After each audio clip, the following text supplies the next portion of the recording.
হয়তো আজকের রাতটুকুর কথা দিলশাদের মনে থাকবে না। স্নেহা অনেক দিন পর আজ সেহেরের কাছে এসেছে। সেহেরের অবস্থা খুব বেশি একটা ভালো না। স্নেহা তার শর্ত আবারও রিপিট করতেই সেহের রাজি হয়ে যায়। ফটফট করে সব বলতে থাকে। শুরু থেকে করা চলা স্নেহার সাথে সকল অত্যাচার সবকিছু স্বীকার করে সে। এদিকে দিলশাদের মার বিন্দুর হুঁশ ফিরেছে।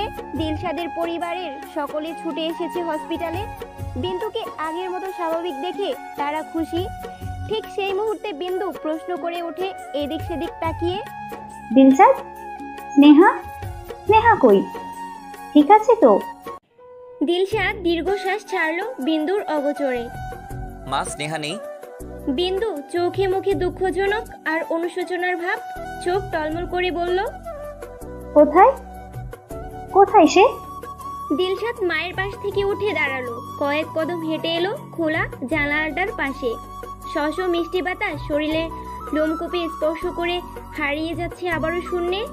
বাহিরের টিম টিম লাল হলদি আভা জ্বলছে। হসপিটালের সামনে বড় মাঠ, আর তার পাশে দুটি কয়েক দাঁড়িয়ে থাকা বটগাছ উকি দিচ্ছে। বটগাছের ডালপালার মাঝে বসে আছে জোড়ায় জোড়ায় কিছু সংখ্যক পাখি। দিলশাদ মনোযোগ সহকারে দুটি পাখির দিকে তাকিয়ে রইল।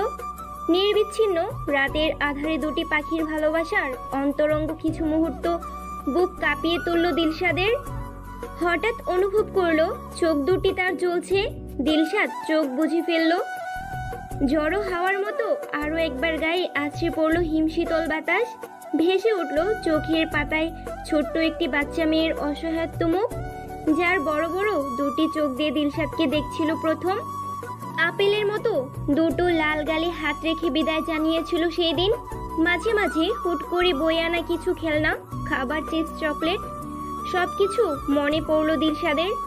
স্নেহার ছোট্ট পুতুলটি তা তো এখনো পড়ে আছে দিলশাদের পুরনো আলমারিতে। দিলশাদ চোখ খুলল। ঠান্ডা কণ্ঠ হলেও কেমন যেন হেরে যাওয়া মানুষ বা তার সব নিঃস্ব এমন ভাবে বলল, মা, এমনটা কেন হয়? আমরা যাকে চাই তাকে কখনো পাই না, আর যাকে পাই তাকে মূল্য দিতে জানি না। বিন্দু হয়তো ছেলের কষ্টটা উপলব্ধি করতে পেরেছে। এইটাই নিয়ম বাবা। আমরা প্রতিটা মানুষ যদি যা পেতাম তাতেই সন্তুষ্ট হতাম, তাহলে আর কোনো কিছু চাহিদা আমাদের থাকতো না। ভেদাভেদ থাকতো না, হিংসা বিদ্বেষ অহংকার থাকতো না, অনুশোচনা অনুতাপ থাকতো না। দিলশাদ এবার ঘুরে দাঁড়ালো বিন্দুর দিকে। চোখ দুটি অফুরন্ত লাল হয়ে গেছে। এই বুঝি টুপ করে রক্তের ফোঁটা ছলকে পড়বে। দিলশাদের ফ্যাকাশে ঠান্ডা মুখ আর লাল চোখ দেখে বিন্দু ঘাবড়ে গেল। আতঙ্কিত হয়ে বিচলিত হয়ে বলল, দিলশাদ, কি হয়েছে? বাচ্চা, এদিকে আয়। দিলশাদ, আমাকে খুলে বল সব। ভয় হচ্ছে খুব আমার। দিলশাদ কাছে গেল না, নিষ্প্রভ চাহনিতে চেয়ে রইল মায়ের দিকে। বলল, মা, স্নেহা আমাদের থেকে অনেক দূরে চলে গেছে, অনেক দূরে। সে আর এই দুনিয়ার মানুষ না। বিন্দু পরক্ষণেই স্তব্ধ হয়ে গেল। হয়তো নিজের কানকে বিশ্বাস করতে কষ্ট হচ্ছে খুব। ঠিক কিছুক্ষণ পর যখন ঠাহর হলো, বিন্দু মুখে হাত গুজে কাঁদতে লাগলো, দগ্ধ হতে লাগলো ভিতরে ভিতরে। অপরাধ বোধটুকু ভিতরে ভিতরে কুকড়ে খেতে লাগলো। বুকে চেপে ঘন ঘন শ্বাস আর নাক টেনে বলতে লাগলো, এ কি হয়ে গেল আমার স্নেহা? দিলশাদ আবারও জানালার দিকে ঘুরে গেল, হয়তো নিজের চোখের জল লুকাতে, নয়তো মনের কষ্ট। আকৃতা মা, তোমার পায়ে পড়ি, আমার মেয়ে কোথায় আছে বলে দাও। আকৃতা চোখে মুখে বিরক্তির ছাপ ফুটে উঠল তালুকদার বংশের এই দুজনের নরনারীর উপর। বলল, মিস্টার অ্যান্ড মিসেস তালুকদার, আমি কতবার বলবো আপনার মেয়ের খবর আমি জানি না? সায়রা তালুকদার আঁচলে মুখ লুকালেন কাঁদতে কাঁদতে। আজ কতদিন দেখি না মেয়েটা কেমন আছে, কোথায় আছে, কি করছে। স্নেহার মন চাইল জোরে জোরে হাসার জন্য, কিন্তু সামলে নিল। বলল, শুনেছি আপনার মেয়ে নাকি হুটহাট গায়েব হয়ে আবার ফিরে আসার রেকর্ড আছে। চিন্তা করছেন কেন? হয়তো নতুন কোনো বয়ফ্রেন্ডের সাথে সময় কাটাচ্ছে। মাথা হেড করে ফেললো তারা। স্নেহা পথ কাটিয়ে চলে যেতে নিয়ে পিছনে ফিরে চাইল। তার নতুন জন্মের পর তরুণের পরিবার অফুরন্ত ভালোবাসা তাকে দিয়েছে, অথচ পুরনো জীবনে এই ব্যক্তি দুটোই ব্যবহার করেছে স্নেহাকে। স্নেহা আবারও জগিং শুরু করলো। পিছনে ফেলে গেল পুরনো অতীত। দিনের মধ্যভাগ।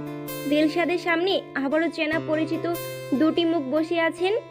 দিলশাদ তার ল্যাপটপ থেকে মাথা তুলে আরেক পলক সামনে তাকালো, বলল, আঙ্কেল আন্টি, আমি এবার শুধু এই জন্য সাহায্য করছি কারণ আপনি স্নেহাকে লালন পালন করেছেন, তাই।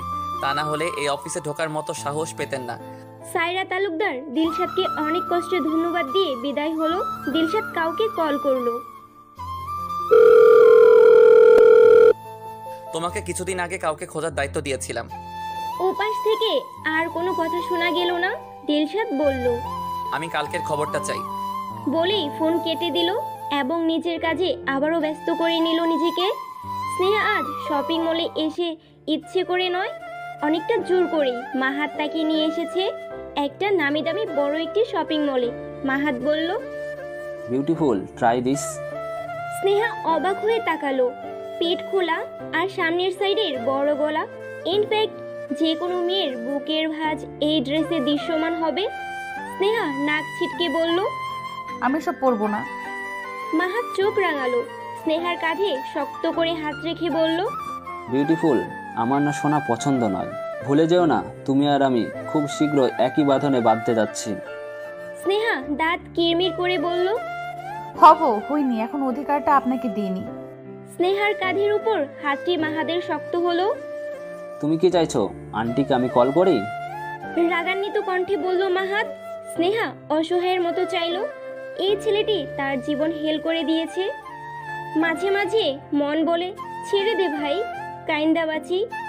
এদিকে বিয়ে বিয়ে করে মাথা নষ্ট করে ফেলেছে তরুণের মা। কি করবে এমন অবস্থা? কবে যে আসবে তরুণ? স্নেহা সুপ্তপর্ণে শ্বাস লুকালো। হাতের ড্রেসটি টেনে নিয়ে চলে গেল ট্রায়াল রুমে। মাহাদের দেয়া সাদা রঙের খুব সুন্দর একটি গ্রাউন্ড পরে নিল স্নেহা। আয়নায় নিজেকে দেখে কিছুটা থমকে গেল। ওয়েস্টার্ন গ্রাউন্ডে অনেক সুন্দর লাগছে তাকে। ঠিক সেই মুহূর্তে দরজা খুলে গেল। এক ঝটকায় পিছনে ফিরতেই ভেসে উঠল একটি মুখ, যার আগমনে লোকটির পিছনের সব আলো লুকিয়ে পড়ল। শুধু জলজল করতে লাগলো স্নেহার মুখমণ্ডল। ধীর পায়ে এগিয়ে এলো সে। খুব কাছে, খুব কাছে, এতটাই কাছে যে স্নেহার দ্রুত গতিতে চলা হার্টবিট সামনের লোকটি অনায়াসে শুনতে পারছে। স্নেহা কাচের আয়নার সাথে লেগে গেছে। লোকটা তার এত কাছে। স্নেহার হুট করেই সেদিনের রাতের কথাগুলো মনে পড়তে লাগলো এক এক করে। শরীরে তখন নতুন এক অদ্ভুত অনুভূতির দোলা খেলা। স্নেহা ঘেমে নিয়ে একাকার, গলাটা শুকিয়ে কাট। লোকটি নিঃশ্বাস পড়ছে স্নেহার চোখে মুখে আর ঠোঁটে। স্নেহা বিড়বিড় করে বলল, দিলশাদ। স্নেহা শক্ত করে চোখ বুঝে রাখলো। হঠাৎ করেই ঘামতে শুরু করলো। অনেকক্ষণ এভাবে কেটে যাওয়ার পর স্নেহা ধীরে ধীরে চোখ খুললো। এক চিলতে আলোর ঝিলিক স্নেহার বড় বড় চোখ জোড়ায় জ্বালা করতে লাগলো। স্নেহা আবারও চোখ বুঝে ধীরে ধীরে চাইলো। না, সামনে কেউ নেই, কিচ্ছুটেই নেই, নেই কোনো মানব অবয়ব।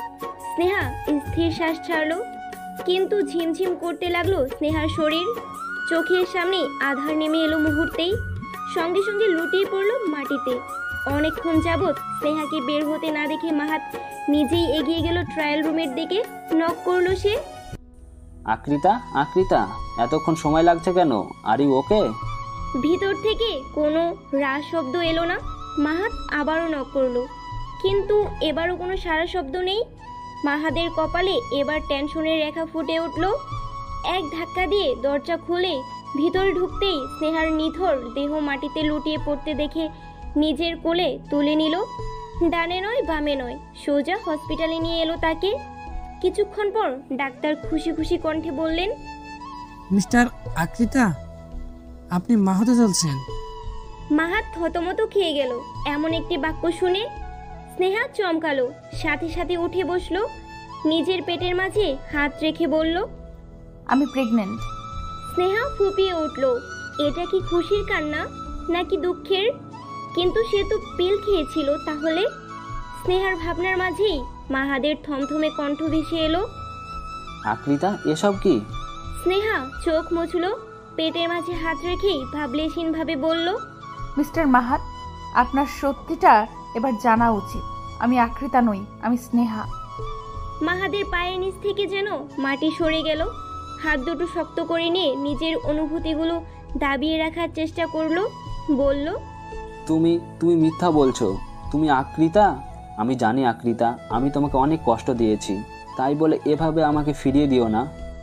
লাস্ট কথাটুকুতেই ব্যাকুলতা ভেসে উঠল মাহাদের কণ্ঠে। স্নেহা ফেকে হাসলো, বলল, এমন কেন হয়? আপনি যাকে বেশি ভালোবাসেন সেই ব্যক্তি আপনাকে কষ্ট দেয়, দূরে ঠেলে দেয়। আবার সেই ব্যক্তি যখন দূরে চলে যেতে চায় বা চলে যায়, তখন আপনারা তাকে কাছে পাবার জন্য লড়াই করেন। ভালোবাসার মানুষকে কখনো হারিয়ে যেতে দিতে নেই মিস্টার মাহাত। আকৃতা আপনাকে অনেক ভালোবাসতো। আফসোস আপনি বুঝতে পারেন সময় মতো। মাহাত পিছিয়ে গেল, বলল, ভালোবাসতো মানে? আকৃতা কোথায় এখন? স্নেহা মাহাদের দিকে তাকালো। লোকটির কণ্ঠ কাঁপছে। আবারও চোখ ফিরিয়ে রাতের আধারে ভেসে থাকা তারার দিকে ইশারা করে বলল, আমাদের অনাথ আশ্রমের একজন সিস্টার ছিলেন, খুব আদর করতেন আমায়। রাতে যখন বাবা মার জন্য কান্না করতাম, বলতেন মানুষ মারা গেলে নাকি তারা হয়ে যায়। যদিও কথাটি এখন বুঝতে পারি ভিত্তিহীন, তবে মনের শান্তির জন্য এখনো আকাশে তাকিয়ে আমার বাবা মার মুখটি দেখার চেষ্টা করি। মাহাদের চোখ থেকে জল গড়িয়ে পড়ল। সুদর্শন মুখ লাল হয়ে গেল। ছিটকে বেরিয়ে গেল স্নেহার কেবিন থেকে। হঠাৎ করে মনে হতে লাগলো তার শ্বাসকষ্ট হচ্ছে, এক্ষুনি নিশ্চয়ই সে দম আটকে মারা যাবে। এদিকে স্নেহা নিজের পেটের মাঝে হাত বুলিয়ে যেতে লাগলো। আগেরবার তার বাচ্চাটি পৃথিবীর বুকে আসার আগেই হারিয়ে গিয়েছিল। এবার কি করবে স্নেহা? বাচ্চাকে নষ্ট করে ফেলবে, নাকি এই সুন্দর পৃথিবীর মুখ দেখাবে? তালুকদার বাড়ির সামনে একটি মেয়ে জীর্ণ শীর্ণ শরীরে উপস্থিত হয়েছে। শরীরের নোংরা ছেঁড়া কাপড় আর অনেক দিনের না গোসল করার ফলে সেহেরকে ভিখারি মনে হচ্ছে। সাইরা দরজা খুলে এক ভিক্ষুক ভেবে নাক ছিটকে দূর দূর করে তাড়িয়ে দিতে লাগলো। সেহের নিজের মাকে শক্ত করে জড়িয়ে ধরে কান্না জড়িত কণ্ঠে বলল, মা, আমি সেহের, তোমার সেহের। সাইরা অবাক হয়ে গেল।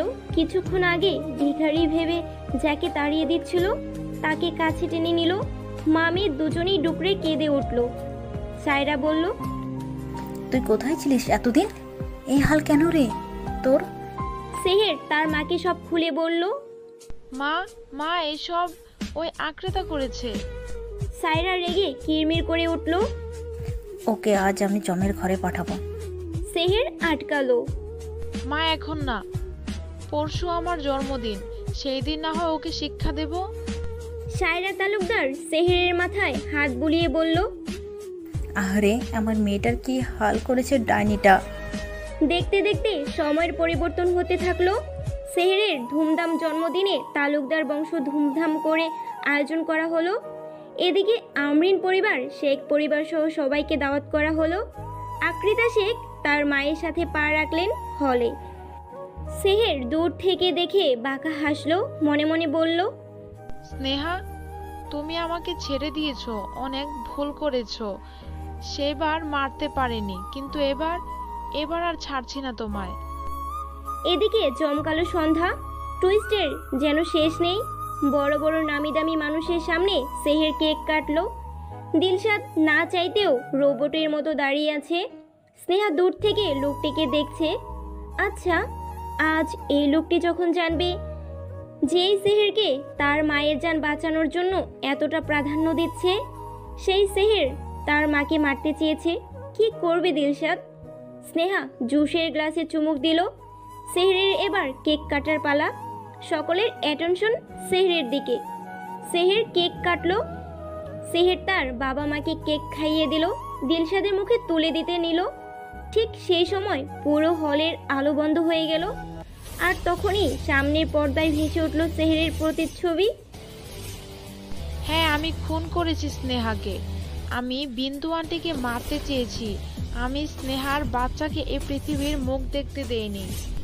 সকলেই জমে গেছে যেন নিজ নিজ জায়গায়। সেহের থর থর করে কাঁপতে লাগলো। আকৃতা শিখির দিকে কটমট করে তাকিয়ে রইল সে। আকৃতা জুসের শেষের ঢোক পান করে উঠে দাঁড়িয়ে পড়ল। ফ্লাইট ততক্ষণে জলজল করছে হল ঘটিতে। সেহেরের মনে হলো সেই আধার কেন চলে গেল, কেন তাকে নিয়ে গেল না? আকৃতা হাসলো।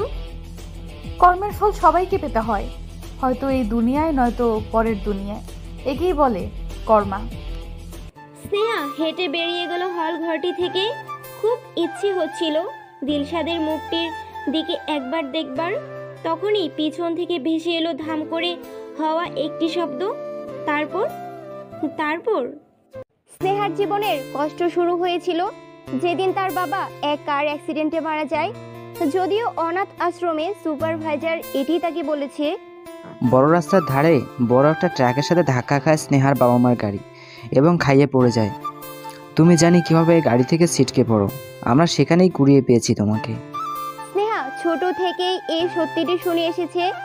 বাবা মার স্মৃতি বলতে তার চোখে আবছায় দুজন নরনারীর প্রতিচ্ছবি ঘোলা হয়ে বেশি ওঠে। স্নেহা তাতেই সন্তুষ্ট ছিল। অনাথ আশ্রমের কষ্টের মাঝেও মিষ্টি অনুভূতি ছিল, ছিল আনন্দময় মুহূর্ত। স্নেহার সেখানে সব থেকে প্রিয় আপু ছিল, নাম ছিল ইরিনা। ঠিক বড় বোনের মতো আগলে রাখতো স্নেহাকে। অথচ স্নেহার থেকে 2 বছরের বড় সে। স্নেহাকে নিয়েছিল ইরানির শুরু আর শেষ। কিন্তু সেও একদিন অনাথ আশ্রম ছেড়ে চলে যায়। স্নেহা এরপর থেকে আর তার খোঁজ পায়নি।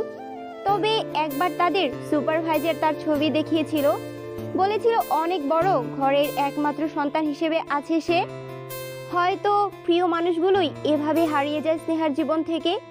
প্রথমে বাবা মা, তারপর ইরিনা, তারপর দিলশাদ। স্নেহার বুক চিরে দীর্ঘশ্বাস বেরিয়ে এলো। লাভবেরি রেস্টুরেন্টে সুইমিং পুল এরিয়াতে নির্জন একটা টেবিলে বসে আছে স্নেহা, হাতে একটি জুসের মগ।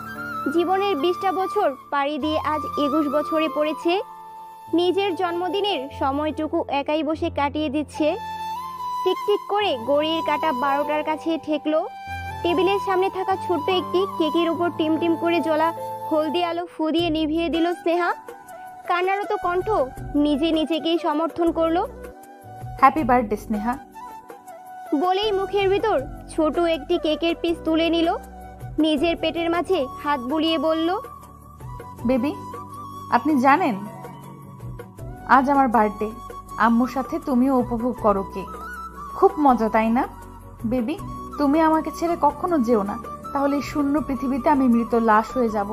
আমি তোমাকে অনেক ভালোবাসবো, বাবা মা দুজনের ভালোবাসা দিব। স্নেহা হাসলো। সেই মুহূর্তেই একজন ওয়েটার এসে একটি ট্রে নিয়ে দাঁড়ালো তার টেবিলের সামনে। স্নেহা প্রশ্ন চোখে তাকাতেই ওয়েটার হাসি মুখে বলল, ম্যাম, আজ একজন কাস্টমারের ওয়াইফের বার্থডে, তাই উনি সবার সাথে কেক খাচ্ছেন। স্নেহা অবাক হলো, সাথে খুশি। এমন ভাগ্যবান কজন হয়? স্নেহা গ্রহণ করলো। সেই যুগলকে দেখার প্রবল ইচ্ছে লুকাতে না পেরে বলল, আপনি কি বলতে পারেন ওনারা কোন টেবিলে বসে? আমি এমন একজন মানুষকে ধন্যবাদ আর শুভকামনা দিতাম। ওয়েটার ভিতরে একটি টেবিলের দিকে ইশারা করলো। স্নেহা সেদিকে তাকাতেই তার চোখ যেন ছানা বড়া। ধক করে উঠল। একাকী বসে আছে দিলশাদ, হাতে ছোট্ট একটি ছবি, যার দিকে এক দৃষ্টিতে তাকিয়ে আছে সে। স্নেহা না চাইতেও কিছুটা কাছে গিয়ে থমে গেল দিলশাদের মৃদু কথা শুনে। Happy birthday Sneha, I miss you, I love you, please come back. Dilshad চোখ বুঝলো। চোখের কোণে তার চিকচিক করছে জলরাশি। স্নেহার বুকের ভেতরটা মোচড় দিয়ে উঠল। আজ 5 দিন পর দেখছে দিলশাদকে। মনে হচ্ছে তার বয়স 10 বছর বেশি হয়ে গেছে। গোছালো মানুষটা আজকে এলোমেলো। দাড়ি হয়তো বেড়েছে কিছুটা, চুলগুলো পড়ছে কপালে। স্নেহার বুকের ভেতরটা ভার হয়ে গেল। সেদিন সেহেরকে উনি সকলের সামনে এক লাথি বসিয়েছিল পেটে, তারপর টেনে হিঁচড়ে মাটিতে ফেলে এলো পাথারি মেরেই চলেছিল। সেহেরের ফর্সা শরীর ক্ষত বিক্ষত করতে 2 সেকেন্ডও ভাবেনি দিলশাদ। দিলশাদের এমন কাজে সবাই হতভম্ব হয়ে গিয়েছিল। দিলশাদকে টেনে তার বাবা আর কিছু গার্ডস সরিয়ে নিয়েছিল। সেই আধমরা অবস্থাতেই সেহেরকে পুলিশের হাতে তুলে দেওয়া হয়। মেয়ের এত শত পাপ কর্ম দেখে তালুকদার বংশ হতভম্ব, চেয়েও মেয়েকে বাঁচাতে পারেনি। স্নেহার কানে সব এসেছিল।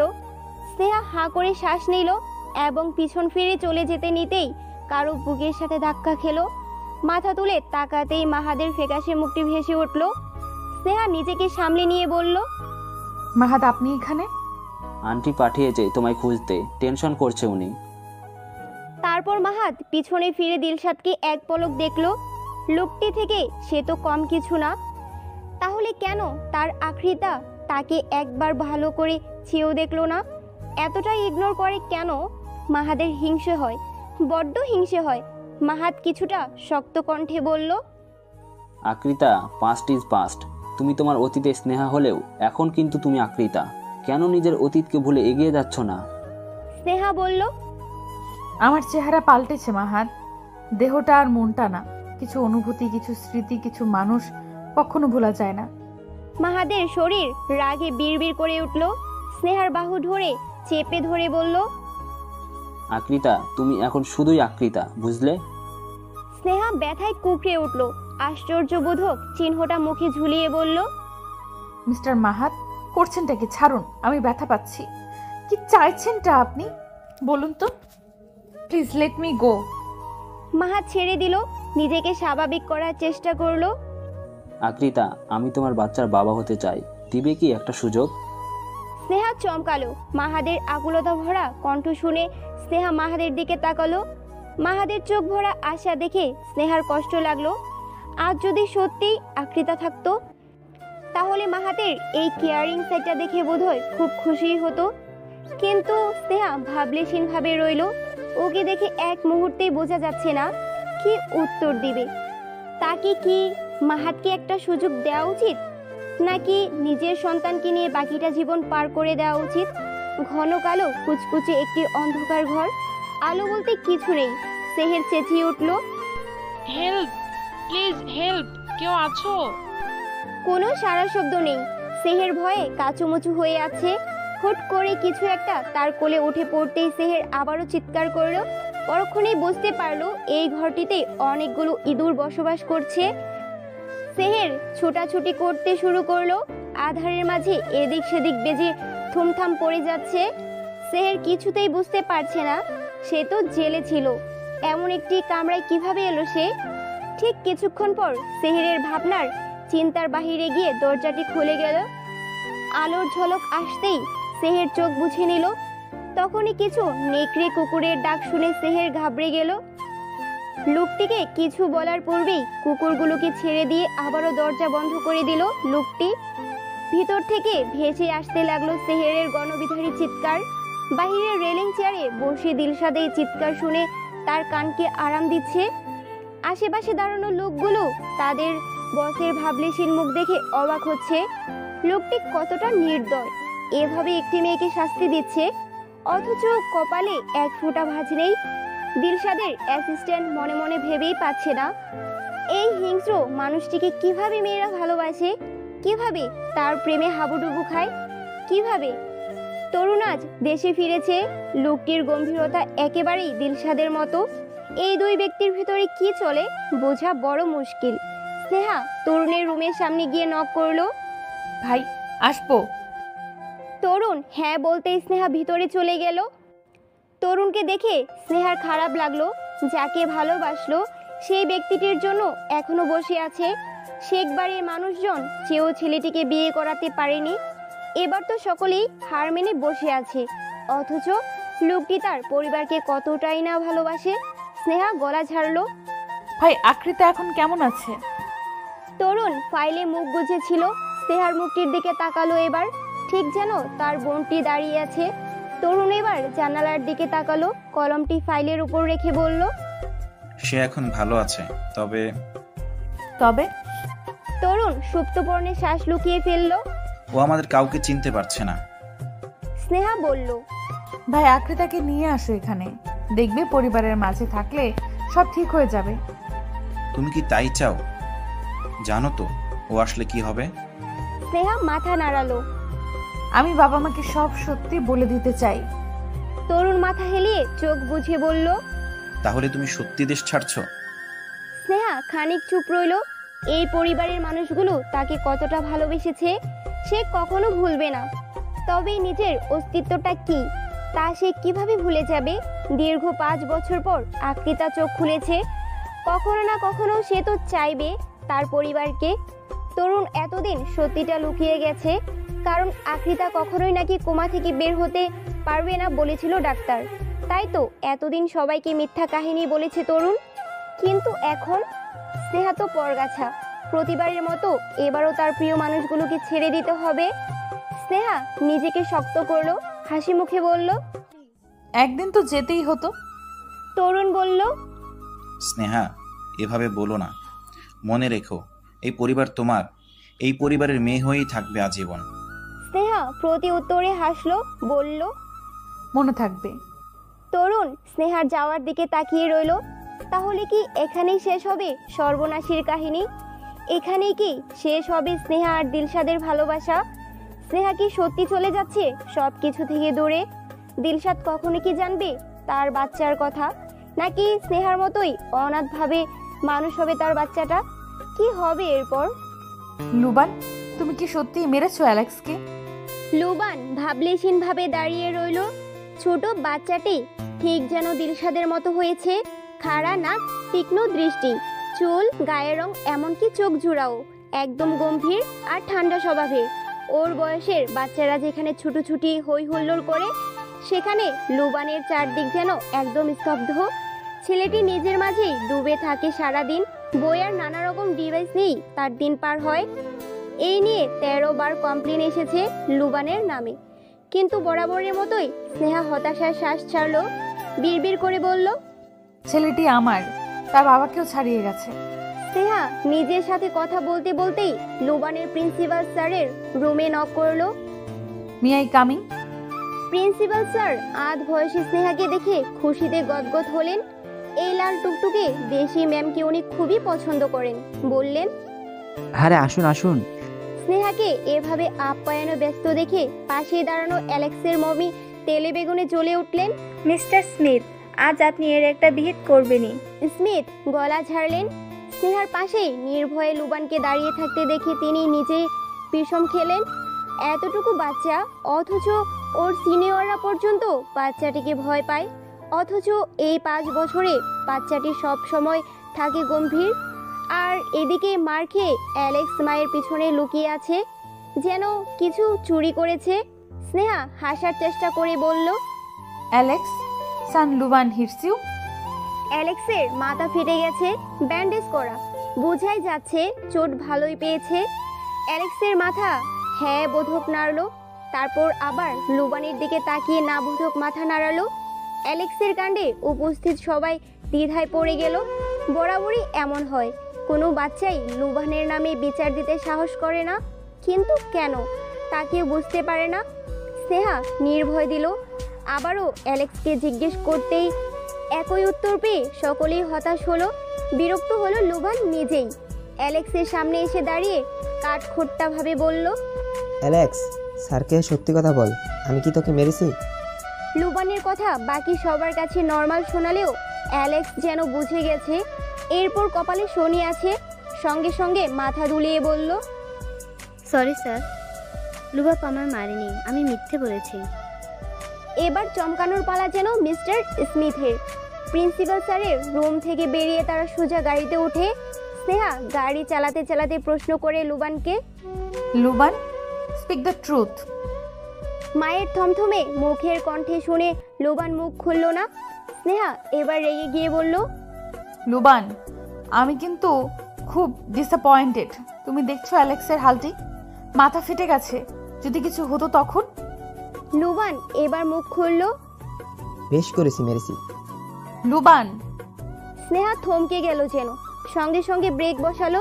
লুবানের দিকে তাকাতেই দেখতে পেল বাচ্চাটি কাঁদছে।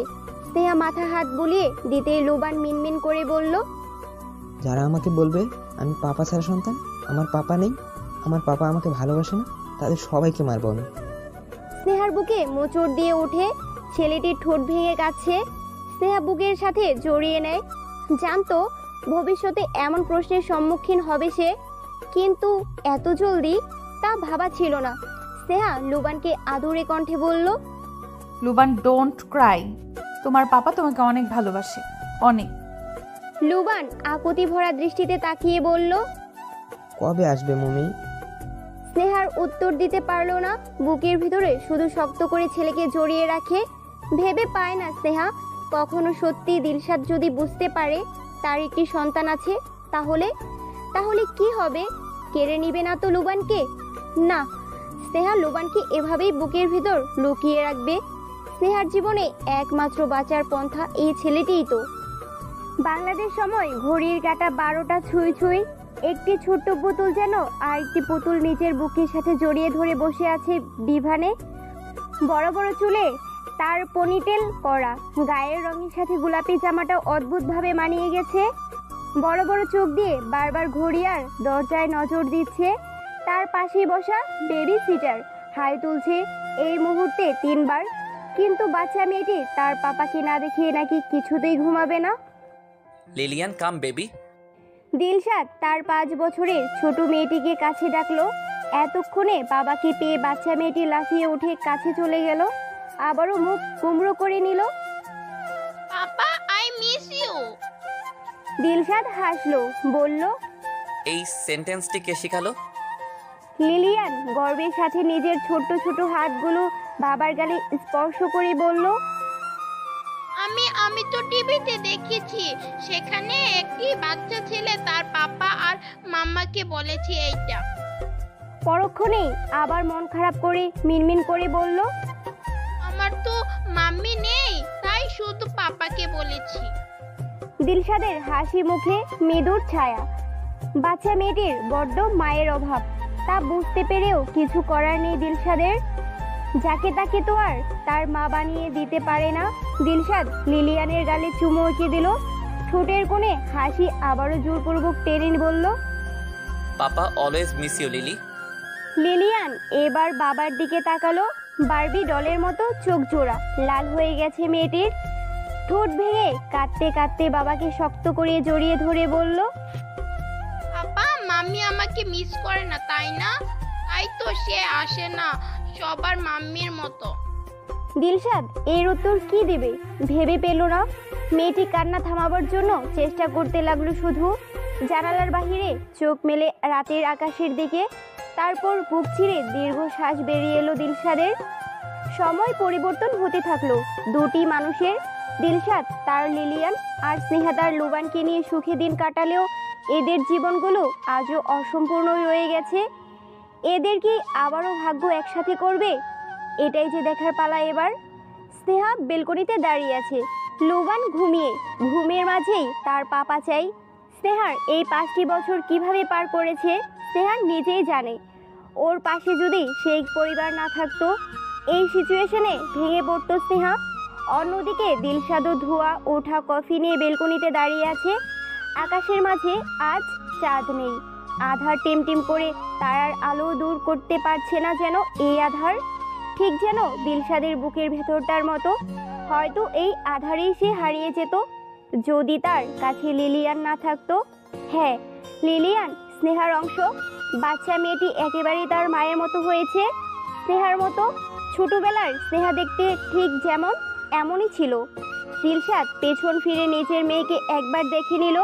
মেয়েটি তার মনই চায়, কিন্তু দিলশাদ তা কিভাবে দেবে? সে নিজেও তো চায় স্নেহাকে আবার আসুক তার জীবনে। যে ভুলগুলো করেছিল সব দূর করে নতুন করে বাঁচতে চায় দিলশাদ। দিলশাদ খোলা আকাশের দিকে তাকালো, বলল, Sneha please come back please. দিলশাদের কণ্ঠ ধরে এলো যেন। এদিকে মাঝরাতেই স্নেহার ফোনে ফোন এলো। ফোন তুলতেই তরুণের কণ্ঠ ভেসে এলো, ভাই। তরুণ বলল, স্নেহা, মা হঠাৎ করে অনেক অসুস্থ হয়ে পড়েছে, হাসপাতালে আছে, তার দ্বিতীয় মেয়েকে দেখতে চাইছে। স্নেহা বিচলিত হয়ে উঠল। ভাই কিভাবে কি হলো? এখন কেমন আছে? ও পাশ থেকে শুধু একটা বাক্য ভেসে আসলো, ভালো নেই, আই টিকিট কেটে দিয়েছি, জলদি এসো। ফোন কেটে গেল। এই মানুষগুলোকে ছেড়ে চলে এসেছে, তাদের সাথে আবারও দেখা হবে। আচ্ছা, দিলশাদ কেমন আছে? সে কি ভুলে গেছে তাকে? খবরে দেখেছিল তার নাকি একটি বাচ্চা আছে, তাহলে হয়তো সে বিয়েও করেছে। স্নেহাকে কি তাহলে দিলশাদ সত্যি ভুলে গেছে? ঢাকা শহরের মাটিতে পা দিতেই হুড়মুড় করে বৃষ্টি নেমে স্বাগতম জানালো স্নেহাকে। পাশে তার ছোট্ট লোবান। মাকে এভাবে বৃষ্টির পানিতে হাত পা নাড়িয়ে উপভোগ করতে দেখে নাক ছিটকালো। খানিকটা বিরক্তি হয়ে মাকে তার গম্ভীর কণ্ঠে বলল, মামি পানি দিয়ে ফেলছো কেন? তুমি কি বাচ্চা? ঠান্ডা লেগে যাবে তোমার, স্টপ প্লিজ। স্নেহা ফিক করে হেসে দিল। ছেলের সামনে হাঁটু গেড়ে বসে গাল টেনে বলল, এইটা আমার জন্মভূমি লুবান। আর এখানে পা রাখতেই প্রকৃতি আমাকে কিভাবে স্বাগতম জানালো দেখেছো? লুবান মায়ের কথা বুঝলো না, কপাল কুঁচকে রইল শুধু। এরপর তারা একটি ট্যাক্সি ডেকে উঠে পড়লো, যেতে লাগলো নিজ গন্তব্যে। যাওয়ার পথেই একটি বড় আলিশান বাগান বাড়ি দেখে লুবান চেঁচালো, মামি দেখো কত সুন্দর বাড়ি, বড় হয়ে আমি কাজ করে তোমাকে ঠিক এমন একটি বাড়ি গিফট করব। স্নেহা তাকালো, চোখে মুখে মেদুর ছায়া। একবার ইচ্ছে করলো লুবানকে বলতে, লুবান, এটি তোমার পিতার বাড়ি। স্নেহা দীর্ঘশ্বাস ছাড়লো। না, স্নেহা বলবে না। দিলশাদ যদি কেড়ে নেয় তাকে। স্নেহা তো সব সম্পর্ক ছিন্ন করে পাড়ি জমিয়েছিল অন্য শহরে, অন্য দেশে, অন্য পরিবেশে। স্নেহা অতীতের পাতায় ডুবে গেল। ঠিক সেই মুহূর্তে বুদবুদ আর ফটফট শব্দ করে গাড়িটি থেমে গেল আমরিন ভিলার পাশেই। স্নেহা হতাশার শ্বাস ছাড়লো। এখানেই থামতে হলো? লুবান খুশি হলো, ধৈ ধৈ করে নেচে উঠে বেরিয়ে গেল গাড়ি থেকে। স্নেহা পুরোই স্তম্ভিত। কিছু বোঝার আগেই তার বাচ্চা ছেলেটি একেবারে গাড়ি থেকে বেরিয়ে ছুটে গেল আমরিন ভিলার সামনেই। স্নেহা কিছুতেই বুঝতে পারছে না তার এই পুচকে ছেলেটির গম্ভীর রূপ কোথায় হারিয়ে গেল। সময়টা সকাল, চারিদিকে সোনালি আলোয় ঝলমল করছে। সূর্যের কিরণ এসে ভিলায় পড়তেই তা ঝিলিক দিয়ে উঠেছে। সামনে বড় ঝর্ণা থেকে পানির ফোয়ারা ছিটকে পড়ছে। দুপাশের বাগানে শত শত ফুল। ঠিক তার উল্টো পাশেই ছোট্ট একটি প্লেগ্রাউন্ড বানানো। ছোট্ট লুবানের স্বপ্ন এমন একটি বাড়ি হবে, তার পাপা মমির সাথে থাকবে এমন একটি বাড়িতে। লুবান আমরিন ভিলার সামনে দাঁড়িয়ে বলল, মামি কত সুন্দর তাই না? স্নেহা চাপা হাসলো। পাশে একটি সুপার শপ দেখে ছেলেকে টেনে নিয়ে গেল সেখানে। বলল, চলো তোমার নানু আর নানা ভাইয়ের জন্য কিছু কিনে নিয়ে আসি। লুবান মাথা নাড়লো, মায়ের সাথে সাথে চলতে লাগলো। ভিতরে ঢুকেই লুবান বলল, মামি আমি একটু ঘুরে দেখছি। স্নেহা মাথা নাড়লো। ঠিক আছে, তবে বের হবে না সব থেকে। ওকে। লুবান তার ছোট্ট ছোট্ট পায়ে হেঁটে যেতে লাগলো। খেলনার লাইনে এসে থামতেই তার বয়সী এক বাচ্চা মেয়েকে লাফালাফি করছে, একটি পুতুলকে ধরার চেষ্টা করছে। লুবান অনেকক্ষণ যাবৎ দাঁড়িয়ে দাঁড়িয়ে দেখলো, তারপর এগিয়ে গিয়ে নিজেই পেরে মেয়েটিকে দিল। মেয়েটি বাচ্চা পুতুলটি পেয়ে খুব খুশি, এতটাই যে ওকে ঝাপটে ধরে চুমু খেতে লাগলো। তা দেখে লুবান বিরক্তিতে ভ্রু কুঁচকালো এবং পিছনে ফিরে যেতেই মেয়েটি চেঁচিয়ে ডাকলো, ভাইয়া তোমাকে ধন্যবাদ। লুবান পিছনে না ফিরেই বলল, ওয়েলকাম। লুবান চলে যেতে নিয়ে আবারও পিছনে ফিরে চাইলো। মেয়েটির মুখের দিকে তাকিয়ে আবার নিজের মুখের আদলে হাত বুলালো। বিড়বিড় করে বলল, মেয়েটির সাথে আমার চেহারা এত মিল কেন? লুবান আবারও পিছে ফিরতেই মেয়েটিকে আর পেল না। সে খুঁজতে লাগলো। খুঁজতে খুঁজতে হুট করে কিছু একটার সাথে বেজে নিচে পড়ে যেতে নিতেই কেউ একজন ধরে ফেললো। বলল, তুমি ঠিক আছো? এভাবে হাঁটছো কেন? এখনই ব্যথা পেতে। লুবান লোকটির বুকের সাথে জড়িয়েছিল। লুবানের বাচ্চা মনে কেমন যেন একটা অনুভূতি হলো। না চাইতেও লোকটিকে শক্ত করে জড়িয়ে ধরলো। হঠাৎ ছোট্ট লুবানের চোখের কোণে জল টলমল করতে লাগলো। কাদো কাদো মুখ করে মিনমিন করে বলল, পাপ্পা। দিলশাদের কেমন জানি অনুভব হলো। বাচ্চা ছেলেটিকে তার খুব আপন মনে হতে লাগলো। অন্যদিকে লিলিয়ান দোকানদার লোকের সাথে ঝগড়া করছে। আমার এই পুতুল চাই। টাকা দাও, নিয়ে যাও। টাকা নেই। তাহলে পুতুল নিতে পারবে না। প্লিজ দেন, টাকা পাপা দিবে। পাপা কই? অফিসে। তাহলে পাপার সাথে এসো, এখন যাও। লিলিয়ান ঠায় দাঁড়িয়ে রইল। পুতুলটি দোকানদার হাতে নিতেই এক চিৎকার দিল। দোকানদার হতভম্ব। লিলিয়ান এবার হাউমাউ করে কেঁদে দিল। স্নেহা পাশে দাঁড়িয়েছিল। বাচ্চা মেয়েটির চিৎকার শুনে কাছে গিয়ে জিজ্ঞেস করলো, কি হয়েছে আম্মু, কাঁদছো কেন? মেয়েটি স্নেহাকে দেখে আবেগে আপ্লুত হয়ে জড়িয়ে ধরে ফেললো। বারবার স্নেহাকে বলতে লাগলো, মাম্মি মাম্মি। স্নেহার মায়া লাগলো। আহারে কত সুন্দর বাচ্চা মেয়েটি, যেন একটি পুতুল। স্নেহা মেয়েটিকে বুকের সাথে জড়িয়ে ধরে আদর করে বলতে লাগলো, কাঁদে না আম্মু, কি চাই তোমার বলো। লিলি পুতুলটি দেখালো যা দোকানদারের হাতে। স্নেহা আলতো হেসে বাচ্চা মেয়েটিকে পুতুল কিনে দিল। লিলি তো মহা খুশি। সে তার পুতুলকে জড়িয়ে ধরে স্নেহাকে বলল, থ্যাংক ইউ মাম্মি, তুমি এত ভালো। স্নেহা ভ্যাবাচেকা খেয়ে গেল। তারপর লিলিকে আদর করে কোলে তুলে বলল, তোমার নাম কি বাবু? লিলিয়ান পুতুলের সাথে খেলতে খেলতে বলল। মাম্মি লিয়ানের নাম ভুলে গেছো? স্নেহা থমকালো। নামটি শুনে তার মনে পড়ল স্নেহার বাচ্চা পেটে থাকাকালীন ভেবেছিল ছেলে হলে লুবান আর মেয়ে হলে লিলিয়ান নাম রাখবে, কিন্তু তার ছেলে হলো তাই লুবান রেখেছে। তবে ইচ্ছে ছিল যদি তার মেয়ে হয় তাহলে সে এই নামটি রাখবে, কিন্তু আফসোস আর এমন হবার নয়। স্নেহা বলল, লিলিয়ান? তোমার নাম কে রেখেছে? পাপা। স্নেহা মুচকি হেসে আবার জিজ্ঞেস করে, তুমি এখানে কার সাথে এসেছো? একাই। তোমার বাসা কোথায়? লিলিয়ান তার ছোট্ট ছোট্ট আঙ্গুল তুলে স্বচ্ছ কাচের বাহিরে আমরিন ভিলার দিকে বলল, ওটা আমার বাড়ি। স্নেহার বুকে ছেদ করে উঠল, দিলশাদের মেয়ে না তো? স্নেহা মনের কোণে জাগ্রত হওয়া প্রশ্নগুলো দমিয়ে রাখতে পারল না, জিজ্ঞেস করলো কাপা কাপা কণ্ঠে, তোমার তোমার বাবার নাম কি? লিলিয়ানের ঠোঁটে চওড়া হাসি। সে যেই বলতে নিল তখনই পিছন থেকে একটা গম্ভীর কণ্ঠ ভেসে এলো, লিলিয়ান। স্নেহার পুরো শরীর কেঁপে উঠল, ঠান্ডা শীতল হাওয়া স্রোত বয়ে গেল গা জুড়ে। ধীরে ধীরে পিছনে তাকালো স্নেহা। এবার যেন আকাশ ভেঙে পড়লো মাথায়। দিলশাদের সাথে হাতে হাত রেখে দাঁড়িয়ে আছে লুবান। দিলশাদ কি তাহলে বুঝে গেছে সব? এবার তাহলে স্নেহার কি হবে? লুবানকে কেড়ে নিয়ে যাবে না তো দিলশাদ?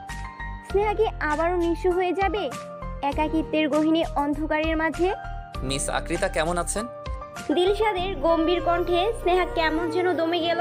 হাসবার চেষ্টা করে বলল, আই এম ফাইন। তারপর নিজের ছেলেকে কাছে টেনে বলল, লুবান কোথায় চলে গিয়েছিলে? লুবান বলল, এখানেই মামি।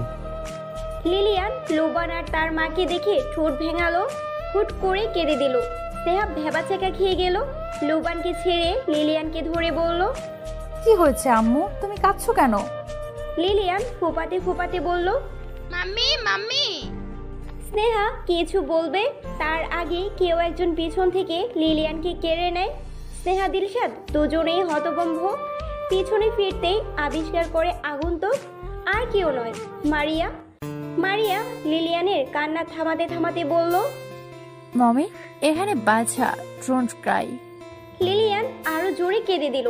সামনে দাঁড়িয়ে থাকা স্নেহার বুকের ভিতর কাঁচ ভাঙার মতো শব্দ হতে লাগলো। স্নেহা বিড়বিড় করে বলল, মারিয়া তাহলে লিলির মা? কিন্তু মুহূর্তেই তার ভাবনার ফোড়ন পড়ল। লিলিয়ান মারিয়াকে নাকে মুখে আঘাত করে চেঁচিয়ে উঠল, তুমি আমার মা না, তুমি আমার মা না। মেয়েকে হাইপার হতে দেখে দিলশাদ নিজের মেয়েকে কাছে টেনে নিল। বুকের সাথে মিশিয়ে মারিয়াকে শক্ত কণ্ঠে বলল, তুমি আমার মেয়েকে একা কেন ছেড়েছো? মারিয়া ঘামতে লাগলো।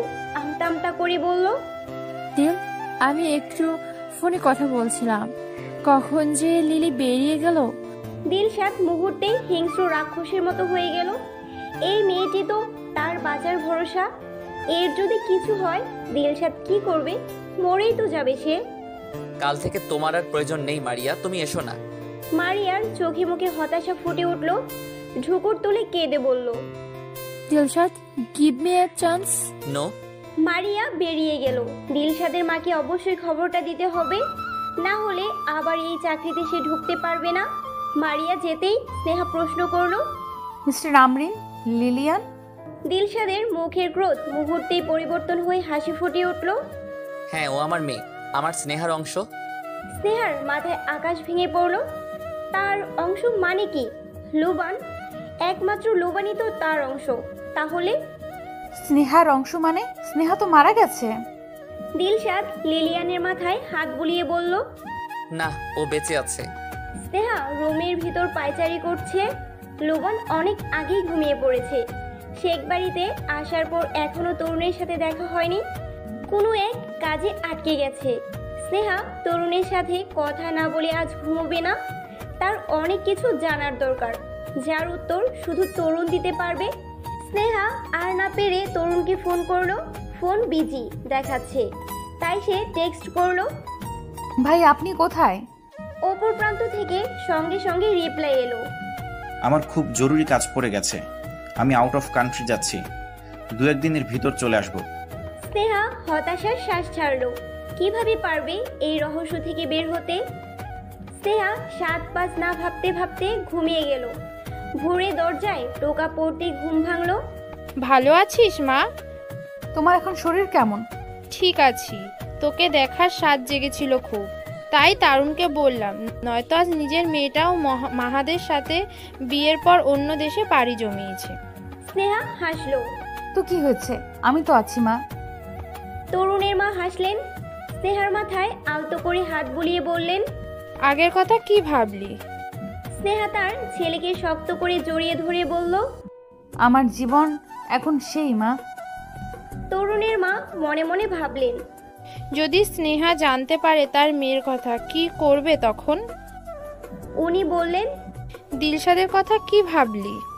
ওটা পাস্ট মা, আমি সুখে আছি। লুবানি আমার জীবন, আর কাউকে নিয়ে ভাবতে চাই না। তরুণের মা উঠে পড়লেন। অনেক কিছু বলতে যেও বলতে পারলেন না। মেয়েটির জন্য খুব কষ্ট হয় তার। এতটুকু বয়সে কত কি না সইল, আর এখন একা একা মানুষ করছে ছেলেকে। তরুণের মা উঠে পড়লেন।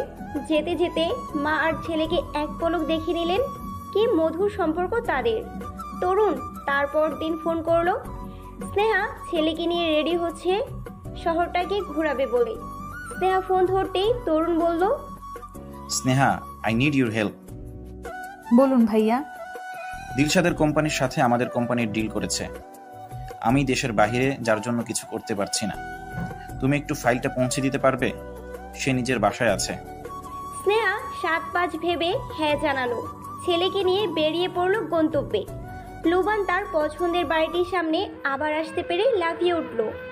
মামি, আমরা এখানে ঘুরতে এসেছি। স্নেহা ছেলের মাথার চুল ঠিক করে হ্যাঁ জানালো। তারপর এগিয়ে গেল ভিতরে। স্নেহার মনে অজানা ভয় কাজ করতে লাগলো। পুরনো স্মৃতিগুলো ভেসে ভেসে উঠতে লাগলো। এই বাড়িটিতে তিক্ততার ভরা সব অতীত মুছতে চেয়েও পারেনি স্নেহা। স্নেহা ভাবতে ভাবতে দরজায় নক করলো। কেয়ারটেকার এসে তাকে জিজ্ঞেস করলো, কাকে চাই? স্নেহা বলল, দিলশাদ আমরিন। আপনি আকৃতি শেখ? স্নেহা মাথা দুলালো। স্যার উপরে আছেন, সোজা চলে যান। স্নেহা লোবানকে সোফায় বসিয়ে উপরে উঠে এলো। স্নেহা যেতেই ভ্রুযুগল কুচকে একটি বারবি ডলের মতো মেয়ে এসে দাঁড়ালো লোবানের সামনে। লোবান দিলশাদের মতো ঠান্ডা আর গম্ভীরভাবে বসে রইল, যেন তাকে সে দেখেই নেই। লিলিয়ান তার ছোট ছোট পায়ে গুটি কয়েক কদম এসে মিষ্টি সুরে বলল, ভাইয়া। লোবান এবার মুখ তুলে তাকালো। বাচ্চা মেয়েটিকে দেখলে লোবানের কাছে কেন যেন মনে হয় অনেক অংশে মেয়েটি তার মতোই। কিন্তু কেন? লিলিয়ান বলল, ভাইয়া তুমি এখানে কেন? মামির সাথে এসেছি। লিলিয়ান খুশি হয়ে বলল, মাম্মি এসেছে। সে তোমার মম্মি না? লিলিয়ান মন খারাপ করে বলল, আমি কি তাকে মাম্মি ডাকতে পারি? আমার না মাম্মি নেই। লুবানের বড্ড মায়া হলো, বলল, ওকে। লিলিয়ান দাঁত বের করে হাসলো, বলল, এই খুশিতে চলো তোমাকে আমাদের বাসা দেখাই। লুবান না করলো না।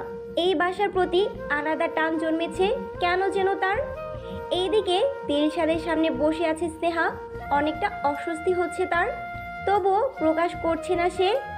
লোকটিকে আর চোখে একবার দেখলো স্নেহা। আগের মতোই আছে যেন, তবে খানিকটা শুকিয়ে গেছে। হয়তো ঠিক মতো খাচ্ছে না, ঘুমাচ্ছে না বলে। পরক্ষণেই স্নেহার মনে লিলিয়ানকে নিয়ে প্রশ্ন জাগে স্নেহার। গলা ছেড়ে কর্কশ কণ্ঠে বলে ওঠে, লিলিয়ান, লিলিয়ান কি সত্যিই আপনার মেয়ে? দিলশাদ ভাবলেশীনভাবে উত্তর দেয়, এনি ডাউট? স্নেহা থতমত খেয়ে যায়। না না, তা হবে কেন? আমার জানা মতে স্নেহা তো মরে গেছে। তবে আপনি যে বললেন। দিলশাদ যে কাজ করেছিল তা নামিয়ে রাখলো। জানালা দিয়ে বাইরে তাকালো। নীল আকাশ, মেঘ নেই, একদম পরিষ্কার, ঠিক দিলশাদের ভাগ্যের মতো। দিলশাদ এবার সরাসরি স্নেহার দিকে চাইলো। মেয়েটি বারবার তাকে স্নেহার কথা মনে করিয়ে দেয় কেন? স্নেহা তো আছে, কিন্তু লুকিয়ে আছে, অভিমান করে দূরে সরে আছে। আচ্ছা থাক না দূরে, একবার না একবার তো তাকে দিলশাদের কাছে আসতেই হবে। ধরা তো দিতেই হবে কি না? দিলশাদ নিজের চোখ মুছে হাত বুলালো। এখনো মনে আছে সেই দিনটির কথা। শীতকাল, মধ্যরাত, বাহিরে ঠান্ডা হাড় কাঁপানো বাতাসের মাঝে কেউ একজন দরজা নাড়ালো। দিলশাদ তখন কাজ করছিল অফিসের।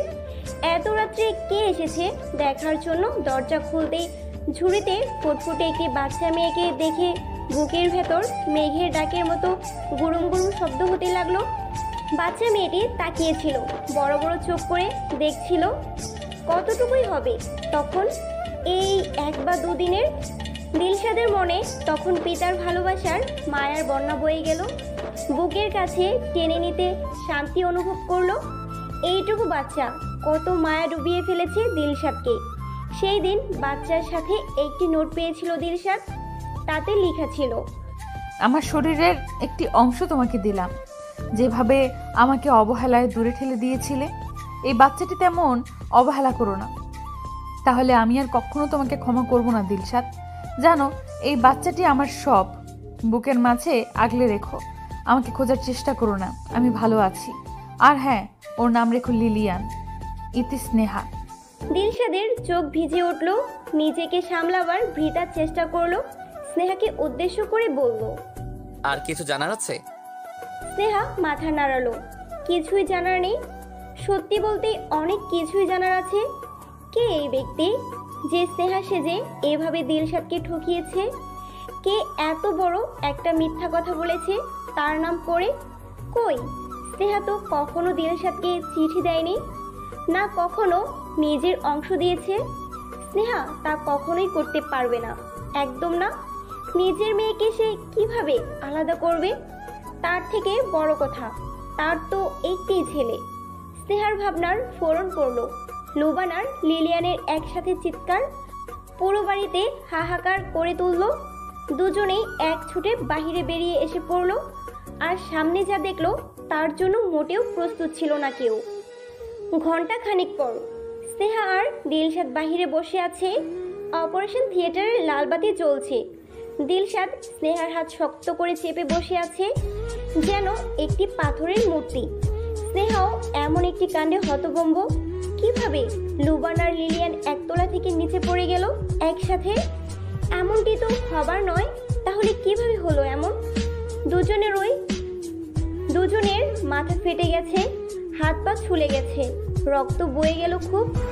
স্নেহা দুটো বাচ্চার এই রক্তাক্ত অবস্থা কিছুতেই ভুলতে পারছে না। অপারেশন থিয়েটারে লাল বাতি নিভে গেল। ডাক্তার দৌড়ে বেরিয়ে এলো, বলল, আপনাদের বাচ্চাদের ব্লাড প্রয়োজন, তবে ছেলেটির জন্য আমরা ব্লাড পাচ্ছি না, ও নেগেটিভ। এই ব্লাড গ্রুপটা বের কর, যদি আপনাদের মাঝে কারো থাকে জলদি আসুন। স্নেহার সঙ্গে সঙ্গে মনে পড়লো দিলশাদের ব্লাড গ্রুপ ও নেগেটিভ। স্নেহা বিচলিত হয়ে বলল, ডক্টর, দিলশাদের ব্লাড ও নেগেটিভ, ও ব্লাড দিবে। দিলশাদ এক মুহূর্তের জন্য চমকে গেল। মিসেস আকৃতা কিভাবে জানে তার ব্লাড গ্রুপের খবর? কিন্তু সে কিছু বলল না। মনের কোণে সন্দেহের বীজ বুনতে শুরু করলো দিলশাদ। এক তীক্ষ্ণ দৃষ্টি মেলে সে চলে গেল ডাক্তারের কাছে এবং ব্লাড দিতে লাগলো। দিলশাদ হসপিটালের বেডে শুয়ে আছে। ফোঁটা ফোঁটা রক্ত বেরিয়ে ভরছে ব্যাগ। দিলশাদের সেদিকে খেয়াল নেই, সে ভাবনায় ব্যস্ত। আকৃতা শেখের সাথে লুবানের কি সম্পর্ক? যতটুকু জানে গত বছর আকৃতার সাথে মাহাদের বিয়ে হয়। এত জলদি কিভাবে এত বড় বাচ্চার মা হয় সে? সত্যি কি যা দেখা যাচ্ছে তা কি সিম্পল, নাকি এর ভিতর কোনো রহস্য আছে? দিলশাদ বিছানা শুয়েই কাউকে কল দিল। 10 মিনিটের মাথায় সব ডিটেলস চলে এলো দিলশাদের ফোনে। ততক্ষণে ব্লাড নেওয়া শেষ। দিলশাদ ডাক্তারকে বলল, আপনার একটু সাহায্য লাগবে, আমি এই বাচ্চা দুজনের ডিএনএ টেস্ট করাতে চাই। ডাক্তার মাথা নাড়ল এবং চলে গেল। দিলশাদ এখনো শক্ত হয়ে বসে আছে, হয়তো নিজের রাগ দমানোর চেষ্টা করছে। তরুণের বোন বলে দিলশাদ এই আকৃতা শেখকে নিয়ে কখনো ভাবেনি, কিন্তু তার নাকের ডগার নিচ দিয়ে এত কিছু হয়ে গেল। এত বছরে সে টের পেল না? হোয়াই? দিলশাদের জবাব চাই সব কিছুরই। এই 6টি বছরের হিসাব, 6টি বছরের প্রতিদিন রাত, প্রতি মুহূর্তের হিসাব চাই তার। দিলশাদ উঠে পায়চারি করতে লাগলো। কিছু মুহূর্তের মাঝে ডাক্তার একটি কাগজ নিয়ে উপস্থিত হলো। কাগজটি দেখেই দিলশাদ বাঁকা হাসলো। হিংস্রতা ফুটে উঠেছে সেই হাসিতে। এত বড় ধোঁকা, তার সাথে এত বড়। দিলশাদ কাগজটি হাতে নিয়ে বাহিরে বেরিয়ে এলো। স্নেহা তখনও বাহিরে বসার জায়গায় চিন্তিত মুখে বসে আছে। দিলশাদ এক ঝটকায় টেনে তুলল স্নেহাকে। পাশের একটি খালি রুমের ভিতর ছিটকে ফেললো স্নেহাকে। হঠাৎ এমন একটি ঘটনায় স্নেহা বিস্মিত হয়ে গেল। কিছু বুঝে উঠবার আগেই দিলশাদ বলা শুরু করলো, তুমি আমাকে এভাবে কেন ঠকালে স্নেহা? আমি জানি আমি অনেক বড় দোষ করেছি, তোমার কাছে অপরাধী, তাই বলে এত বড় শাস্তি আমাকে কেন দিলে? তুমি জানো আমি যে এখনো জিন্দা লাশ। আজ লিলিয়ান পাশে না থাকলে হয়তো আমি মরেই যেতাম। দিলশাদ এবার পূর্ণ দৃষ্টি দিয়ে চাইল স্নেহার দিকে। মেয়েটি আজও তাকে ভয় পায়। স্নেহা কাচুমুচু হয়ে আছে। মনে হচ্ছে দিলশাদ বুঝি এক্ষুনি তার গায়ে হাতটা তুলবে। স্নেহা পিছিয়ে গেল 2 কদম। তা দেখে দিলশাদ তার গম্ভীর বরফ কণ্ঠে শক্তভাবে বলল, স্টপ স্নেহা, আর কোথাও তোমাকে পালাতে দিচ্ছি না আমি। প্রকৃতি মানুষকে অনেক কিছু শেখায়, তেমনি বাঁচতেও শেখায়। স্নেহাও শিখে গিয়েছিল, কিন্তু জীবন নামক গোলক দাধায় আবার কিভাবে যেন জড়িয়ে পড়ল। স্নেহা দিলশাদের মুখের দিকে চাইল। ক্লান্ত শ্রান্ত চেহারা, যেন বয়স হঠাৎ করে 10 বছর বেড়ে গেছে। হেরে যাও একটা মানুষ, একজন পিতা। দিলশাদ স্নেহার বাহু ধরে শক্ত করে চেপে ধরল। Sneha, don't go, please forgive me. Sneha অনুভূতিহীন দৃষ্টিতে চাইল। মনে আছে সেদিন আমি আপনাকে বলেছিলাম আমাকে ফেলে না যেতে? পায়ে পর্যন্ত পড়েছিলাম আপনার, আপনি শুনেননি, তাচ্ছিল্য করেছিলেন আমায়। আপনার এই ভালোবাসা আমার কাছে এখন মূল্যহীন। দিলশাদ হাঁটু গেড়ে মাটিতে বসে পড়ল। চোখে দুটি ভর্তি জল টলমল করছে। এই বুঝি ঝুপ করে আসা বৃষ্টির মতো ঝরে পড়বে। স্নেহা বুকে তীব্র ব্যথা অনুভব করলো, তবুও নিজেকে সামলে নিল। এত অবহেলা, এত কষ্টে নিজেকে সামলে নিতে শিখেছে যে স্নেহা। দিলশাদের গলা ধরে এলো। স্নেহার আঙ্গুলের মাঝে বাচ্চাদের মতো হাত দুটো ধরলো, যেন কোনো বাচ্চা বায়না করছে। দিলশাদ বলল, স্নেহা, আমি যা করেছি তার জন্য আমি লজ্জিত, আমি ক্ষমা চাইছি স্নেহা, প্লিজ ক্ষমা করে দাও। স্নেহা পিছলে হাসলো। আচ্ছা, করে দেব ক্ষমা, তবে আপনাকে আমার হারিয়ে যাওয়া 7টি বছর ফিরিয়ে দিতে হবে। আমার পরিচয়, আমার চেহারা, আমার অস্তিত্ব ফিরিয়ে দিতে হবে। পারবেন দিতে? দিলশাদ স্তব্ধ হয়ে গেল। আলতো করেই তুলোর মতো যেন ছুটে গেল তার হাত। সত্যিই তো, দিলশাদ কখনোই পারবে না, কখনোই না। তাহলে কি দিলশাদ আবারও একবার হারাবে তার স্নেহাকে? দিলশাদের এবার শ্বাস নিতে কষ্ট হতে লাগলো। এই বুঝি মরেই যাবে সে শ্বাসকষ্টে। দিলশাদ মাথা নত করে ফেললো। চোখের জল গড়িয়ে পড়ছে এবার ফ্লোরে। মুক্তদানার মতো চিকচিক করছে লাইটের আলোয়। দিলশাদ আর চোখে তাকালো। স্নেহা চলে গেল প্রায় দরজার কাছে। দিলশাদ নিস্তেজ হয়ে রইল। ভাঙা গলায় নিষ্প্রভ চাহনিতে বলল, স্নেহা, লুবানা লিলিয়ানের কথাটা ভাবো। স্নেহার পা দাঁড়িয়ে গেল। যতটা কঠোর তার মন দিলশাদের প্রতি হয়েছে, অতটা একটি মারমন্ত হয় না, চাইলেও করতে পারবে না। তবে স্নেহার মনে হচ্ছে এটাও হয়তো নতুন কোনো ফন্দি।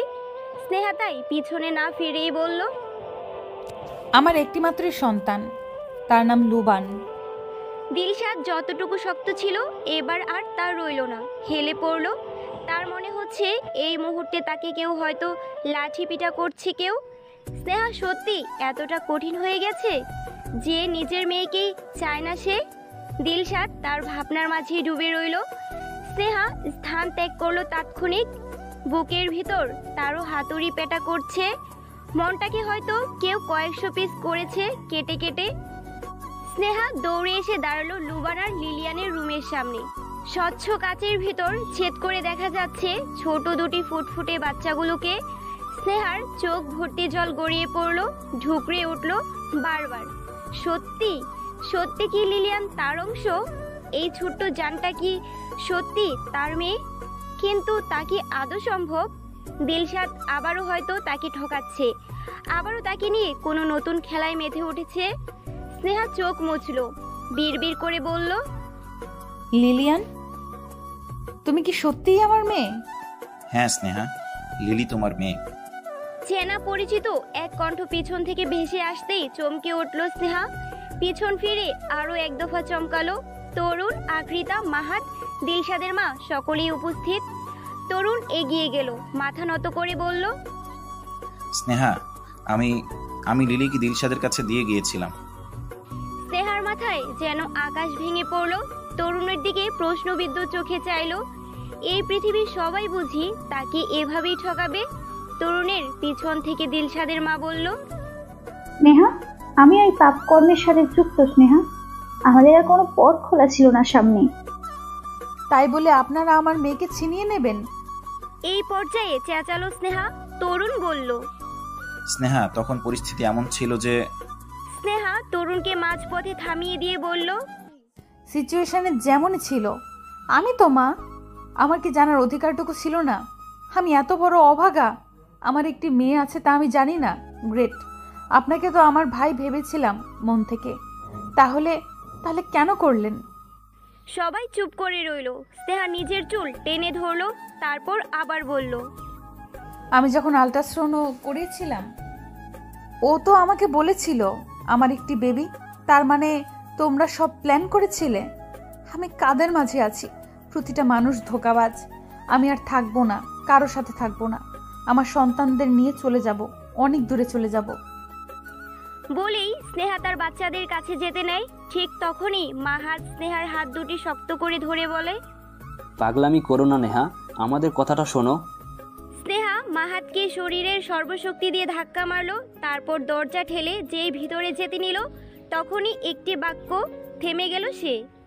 স্নেহা, দিলশাদ মরতে বসেছিল। স্নেহার পা দুটি মাটির সাথে লেগে গেল যেন, সেখানে স্ট্যাচুর মতো দাঁড়িয়ে গেল। তরুণ আবার বলল, স্নেহা, আমরা বাধ্য হয়েছিলাম। দিলশাদকে বাঁচানোর একটা রাস্তা দরকার ছিল স্নেহা। স্নেহা ধীরে ধীরে পেছন ফিরে চাইলো। তরুণ স্নেহার হাত টেনে চেয়ারে বসালো, আবার বলতে শুরু করলো, স্নেহা, সত্যি বলছি, দিলশাদ তুমি চলে যাবার পর থেকেই কেমন যেন হয়ে গিয়েছিল। খাবার দাবার ছেড়ে দিয়েছিল, রোবটের মতো কাজ আর কাজ করে যেত। এভাবে মানুষ কদিন বাঁচত বলো? হঠাৎ একদিন রাতে বাসায় ফিরবার সময় ওর গাড়ি ব্রিজ ভেঙে নদীতে পড়ে যায়। ক্রিটিক্যাল অবস্থায় হসপিটালে আনা হয়। ডাক্তার তার সব চেষ্টা করে, লাস্ট পর্যন্ত জানায় রোগী হয়তো নিজেও আর বাঁচতে চায় না। হয়তো এটি অ্যাক্সিডেন্ট নয়, অ্যাটেম্প টু সুইসাইড। তার উপর দিলশাদের গুরুতর অ্যাক্সিডেন্টে সে বাবা হওয়ার ক্ষমতা হারিয়ে ফেলে। এতটুকু শুনেই স্নেহা আটকে উঠল। ভয়ে চোখ মুখ শুকিয়ে গেল, ফেল ফেল করে চেয়ে রইল শুধু। আমি না পেরিয়ে এই পদক্ষেপটা নেই স্নেহা। দিলশাদ ধীরে ধীরে মৃত্যুর মুখে চলে যাচ্ছিল। আমি ওর বন্ধু হয়ে কিভাবে এত বড় ক্ষতি হতে দেই বলো? জানো, যখন তোমার দুটো বাচ্চা আমার এই হাতের মুঠোয় ছিল, আমার মনে হচ্ছিল পৃথিবীর এই সুখটি যদি দিলশাদ উপভোগ করতে পারত, তাহলে বাঁচার একটা পথ তার হতো। তাই আমি সেদিন স্বার্থপরের মতোই লিলিয়ানকে নিয়ে আসি। তোমাকে জানাই শুধু লুবানের কথা, বিশ্বাস করবে কিনা জানি না, তবে দিলশাদ লিলিয়ানকে পেয়ে আবার বাঁচতে শিখল। স্নেহা বেঁচে আছে এটা জেনেই সে সন্তুষ্ট ছিল। স্নেহা, 5টি বছর কেটে গেছে, দিলশাদ শুধু তোমার অপেক্ষাতেই আছে। হ্যাঁ, সে তোমাকে চিনতে ভুল করেছিল, নিজের ভালোবাসাকে ঊর্ধ্বে রেখেছিল। শেহরের প্রতারণায় যেমন তুমি শিকার হয়েছ, তেমনি দিলশাদও হয়েছে। এবার কি সব ভুলে এক হওয়া যায় না? স্নেহা সবকিছু শুনলো ভাবলেশীন ভাবে। এবার তাকালো সবার দিকে, উঠে দাঁড়ালো। হঠাৎ এগিয়ে গিয়ে নিজ সন্তানদের কাছে লিলিয়ানের পাশে দাঁড়িয়ে মেয়েটির গালে হাত রাখলো স্নেহা। মুখে কপালে হাতে অসংখ্য চুমু দিল। তার মেয়ে, সত্যি তার মেয়ে লিলিয়ান। ছোটবেলায় সেও বাবা মার আদর পায়নি, না পেয়েছে ভালোবাসার মানুষটিকে, হয়ে উঠেছিল সর্বনাশী। কি থেকে কি হয়ে গেল স্নেহা, কি হয়ে গেল স্নেহার জীবন? স্নেহা এবার কি করবে? সে কি ছেড়ে দিবে সব, দূরে চলে যাবে লুবান আর লিলিয়ানকে নিয়ে, নাকি আঁকড়ে ধরবে আবারও ভালোবাসার মানুষটির হাত? স্নেহার এই মুহূর্তে কি করা উচিত? জানো স্নেহা, তোমাকে আমি সেই ছোট থেকেই দু চোখেও দেখতে পারতাম না, অথচ ভাগ্য দেখো, সেই তুমি সারা জীবনের জন্য আমার ছেলের বউ হয়ে চলে এলে। সেটা কি মানা যায় বলো তো? স্নেহা হতবাক হয়ে চেয়ে রইল বড় বড় চোখ করে। সে কি ঠিক শুনেছে, ঠিক দেখেছে, নাকি হ্যালোসিনেশন? স্নেহা বলল, মা, আপনি এসব কি বলছেন? আপনি না আমাকে এত ভালোবাসতেন, এত আদর করতেন, মুখে তুলে খাইয়ে দিতেন? স্নেহার যেন কোনোভাবেই বিশ্বাস হচ্ছে না এই সেই ব্যক্তি যাকে স্নেহা তার মায়ের মর্যাদা দিয়েছিল। বিন্দু নাক ছিটকে বলল, করতে হয়েছিল রে, বাধ্য ছিলাম যে। নিজের ছেলের কাছে নিজের ইমেজটা কিভাবে নষ্ট করতাম বলতো? স্নেহা বিষময়ে বাকরুদ্ধ। এতটা ছলনাময়ী কেউ হয় আজ জানলো স্নেহা। বলল, কিন্তু কেন মা? বিন্দু চিৎকার করে উঠল, এই এই একদম মা বলবে না, একদম না। তোমার মুখে মা ডাক শুনলে না কার জ্বালা করে আমার, বুঝলে? সো ডোন্ট কল মা। স্নেহা অবুঝ চোখে একগাধা প্রশ্ন নিয়ে দেখতে লাগলো বিন্দুকে। আর বিন্দু স্নেহার চারপাশে গোল গোল করে ঘুরে ঘুরে কথা বলছে। মাঝে মাঝে দাঁড়িয়ে যাচ্ছে, আবার উঠে এদিক সেদিক হেঁটে তার কীর্তকলাপগুলো শোনাচ্ছে স্নেহাকে। স্নেহা আশ্চর্য হয়ে সব শুনছে। এবার স্নেহা মুখ খুলল। এতটা নিকৃষ্ট আপনি? বিন্দু হো হো করে হাসলো। তোর কল্পনার থেকেও বেশি। আচ্ছা চল, তোকে আজ একটা গল্প বলি, একটা মেয়ের গল্প। বলেই এবার স্নেহার মুখোমুখি চেয়ারে বসলো বিন্দু। মুখের মাঝে গম্ভীরতা ফুটিয়ে তুলে বলতে শুরু করলো। একটা মেয়ে ছিল যে তার কিশোরকালে একটা ছেলেকে মনটা দিয়ে বসে। মেয়েটি ছেলেটির জন্য বড্ড পাগল ছিল, এতটাই যে ভাবনার বাহিরে। একবার তো এমনও হয়েছিল মেয়েটি নিজের হাত কেটে ফেলেছিল, শুধু ছেলেটি ফোন ধরেনি বলে। বাসার সবাই যখন জানতে পারে তখন তাদের কোনো অমত ছিল না, চার হাত এক করে দেয় তাদের। একদিন কি হলো, তারা ঘুরতে যাচ্ছিল, হঠাৎই রং সাইড থেকে একটা ট্রাক আসায় তাদের গাড়িতে ধাক্কা লাগে। ছেলেটি বেশি আহত না হলেও মেয়েটি আহত হয়ে গেল, এতটাই যে ডক্টর জানিয়ে দিল মেয়েটি আর মা হতে পারবে না। এদিকে এমন এক খবরে দুই পরিবারের সবাই হতভম্ব। মেয়েটি এমন কথা শোনার পর পাগলের মতো কাঁদছিল, সে আর মা হতে পারবে না, সত্যিই পারবে না। অথচ ছেলেটির বাচ্চার কি শখ। মেয়েটি হিচকি তুলে কাঁদতে লাগলো। ছেলেটি সেদিন মেয়েটিকে সান্ত্বনা না দিয়ে বিয়েটা ভেঙে দিয়ে চলে গেল। অথচ ছেলেটির দোষী মেয়েটার এই হাল হলো। মেয়েটি কি হবে না হবে, কিভাবে দিন পার করবে, ছেলেটি আর তার খবর নিলই না। উল্টো মেয়ের পরিবার কথা বলতে গিয়ে লাঞ্ছনা করে বাসা থেকে কুকুরের মতো তাড়িয়ে দিয়েছিল। এই কষ্ট সইতে না পেরে মেয়েটির বাবা স্ট্রোক করে মারা যায়। মেয়েটি সেদিন এতটাই কষ্ট পেয়েছিল যে নিজেকে 1 সপ্তাহ ঘরবন্দি করে রাখে। 1 সপ্তাহ পর যখন বের হয় তখন সে জানতে পারে তার ভালোবাসার মানুষটি নাকি বিয়ে করে নিয়েছে, তাও আবার তারই ঘনিষ্ঠ বান্ধবীকে, এবং তারা দেশের বাহিরে চলে যায়। যা শুনে মেয়েটির প্রতিশোধের নেশা জেগে ওঠে, ক্ষোভে দগ্ধ হতে থাকে। এখন কি হলো, একটি বিয়ের ঘর এলো মেয়েটির জন্য। ছেলেটি অলরেডি একটা বাচ্চা আছে, সম্ভ্রান্ত পরিবারের ছেলে, কিন্তু বাচ্চা হওয়ার সময় বাচ্চাটির মা মারা যায়। এখন একটি মা প্রয়োজন বাচ্চাটির। মেয়েটির পরিবার মেয়েটির মতামত না নিয়ে বিয়ে করিয়ে দেয়। মেয়েটি চিন্তার লাশ হয়ে নতুন জীবনে পা দেয়। কিন্তু বাচ্চাটিকে যখন কোলে নেয় তখন মাতৃত্ব জেগে ওঠে ফুটফুটে বাচ্চা তীব্র পুটির মতো চোখগুলো দেখে, হাজারো মা মা বলা দেখে। মেয়েটি যেন ছেলেটির আস্তে পিঠে জড়িয়ে আবার বাঁচতে শিখল। এভাবে বছর ঘুরে গেল, সুখের সাথেই কাটছিল তাদের জীবন। একদিন কি হলো, বাচ্চাটি যখন 5 বছর, মেয়েটি বাচ্চাকে নিয়ে নিজে ড্রাইভ করে পার্কের দিকে যাচ্ছিল। সেদিন হঠাৎ করেই তার প্রাক্তনের সাথে দেখা হয়। পুরানো রাগ ক্ষোভ আবারও জেগে ওঠে এবং মুহূর্তেই একটা গাড়ি দুটোকে মানুষকে ধাম করে মেরে দেয়। ঘটনাস্থলে দুজন নিহত হয় এবং তার পাশে থাকা 6 মাসের বাচ্চাটিকে কোলে তুলে নেয়। বাচ্চাটিকে দেখে তাচ্ছিল্যের হাসি মেয়েটি। বাচ্চাটিকে দেখে ছোট ছেলে বাচ্চাটিকে বলে ওঠে, মা, এই পুতুলটি কি আমার খেলার সাথী? মেয়েটি তখন বাঁকা হাসে, বলে, না, এই বাচ্চাটি তোমার কাজের লোক হওয়ারও যোগ্য না। ছেলে বাচ্চাটি শুধু ড্যাব ড্যাব করে বাচ্চা মেয়েটিকে দেখছিল। সেদিন এই বাচ্চা মেয়েটি তাদের ওই এক অনাথ আশ্রমে দিয়ে আসে, আর সেখানেই হয় মেয়েটির নতুন নরকের জীবন। স্নেহার চোখ ভর্তি জল এক পর্যায়ে টুপটুপ করে পড়তে লাগলো। বিন্দু এবার বাঁকা হেসে স্নেহার দিকে তাকালো, বলল, জানো সে মেয়েটিকে? আমি। আর ওই বাচ্চা মেয়েটিকে? তুমি। স্নেহা অবিশ্বাসের চোখে তাকিয়ে রইল। তার বড় বড় চোখ দিয়ে পানির সাথে ঘৃণা বাহির হতে লাগলো। হুঙ্কার ছেড়ে বলল, আপনি আপনি আমার বাবা মাকে মেরেছেন। আমি আপনাকে ছাড়বো না, কখনো না। বিন্দু ফিক করে হাসলো। এতটুকু শুনে এই অবস্থা? আরো তো সিনেমা বাকি আছে বস। স্নেহা রাগান্বিত দৃষ্টিতে চেয়ে রইল। বিন্দু আবার বলল, তোমাকে তালুকদার বাড়িতে নিয়ে তোমার কিডনি সাহিলকে দেওয়া, এসব তো আমার প্ল্যান ছিল স্নেহা, জানো?